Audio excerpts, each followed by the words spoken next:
Hello, this is the Radio Geek, and today for you, I thought I'd show you the inside of the Duronic Ecohand AM/FM crank radio. This is a kind of an unusual one, as in most of the radios that I've been taking apart lately are radios on a chip, DSP radios, but not this one. This one is strictly an analog radio. This is kind of an overview shot here. Over in this section here, we have the battery, and it's connected to this PC board over here. There's two separate boards, and this board here mainly takes care of the charging of the battery and the flashlight circuit. There's the battery here connected to the circuit board, and the crank is connected, and there's some diodes there. And then the LED for the flashlight is right here. And there's just a piece of masking tape there to hold the wires in place. There's some more masking tape kind of holding the wires in place for the speaker. You can see the speaker is pretty thin, low profile. Looks like they've got some glue holding the speaker in place. And this is just the back side of the dial plate and those two switches on the top, or at least the plastic parts that actuate the switches. And here you can see the LED light is right here. This is a shot here of these two switches, those little white sliders that I just showed you in the last photo. That's what connects with these switches here and flips those, and that's for the AM and FM switch and the light.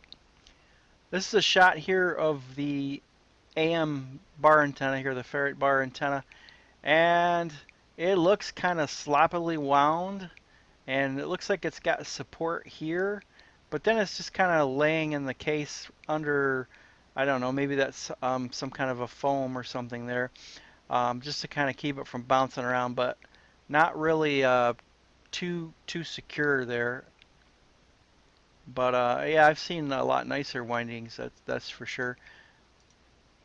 This is kind of an overhead shot. You can see right in this area here is the crank motor that generates the electricity that would be used to charge your cell phone or whatever you have plugged into it, or if nothing is plugged in, it charges the little battery over here, which is a 3.6 volt battery at 80 milliamps. So that's a pretty small battery, pretty small capacity. You can see here that all these components are through-hole components, which is something you don't typically see too much today. There's a lot of surface mount components being used, and this being an analog radio too is kind of unusual. You have your 455 kilohertz filter right here, this yellow piece of plastic here, and then there's a couple of IF cans. There's one back here and one over here, and this here is the tuning knob or capacitor under here, and it's got a fairly elaborate dial string going around all this stuff to move the dial back and forth. That is definitely something you don't see in today's radios. I kind of suspect that this is probably an older design. I had somebody mentioned in one of the comments of the other video that it was in a movie from 2003, that this actual radio was in a scene in the movie. So perhaps this design has been around for quite a while. It looks like the design's rather old with all these through-hole components and the complexity of this dial string. The radios of today don't go into that sort of length. Over here is just another kind of a closer up shot of the battery. It's kind of like three round cells connected together, and then it just branches off and gets soldered to this charger board, I guess you'd call it. And here's the other side of the battery, you can see there as well.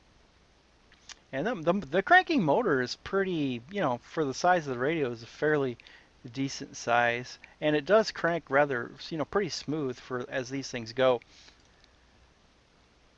There's a little closer look at the dial strings here, and there's the tuning indicator LED, and then this is probably the yellow, I think, is a first IF can. And yeah, just some more through-hole stuff in there. A little bit of, not quite sure what that is, a little piece of foam or something maybe. It's just another little shot just to kind of get the idea. I think this over here is a ceramic filter as well, for FM, the 10.7 megahertz, that one there.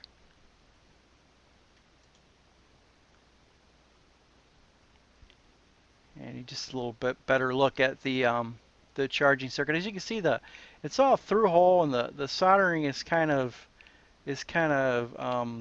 crudely done in certain places. Probably these wires, I would imagine, are just soldered on by hand as it goes down the assembly line, and then once they're done, they just put the tape on it to tuck them out of the way before they button up the radio.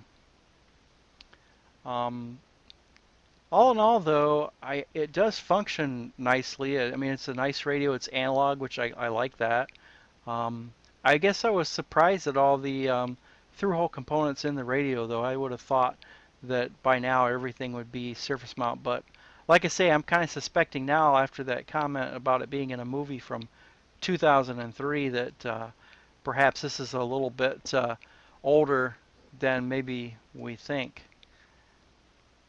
So anyway, just thought I'd give you a little inside look on the Duronic, and to be able to see what's inside. So I hope you liked the little pictures inside the radio, and I'll take a peek underneath the hood there. And we'll catch you in the next one. This is the Radio Geek.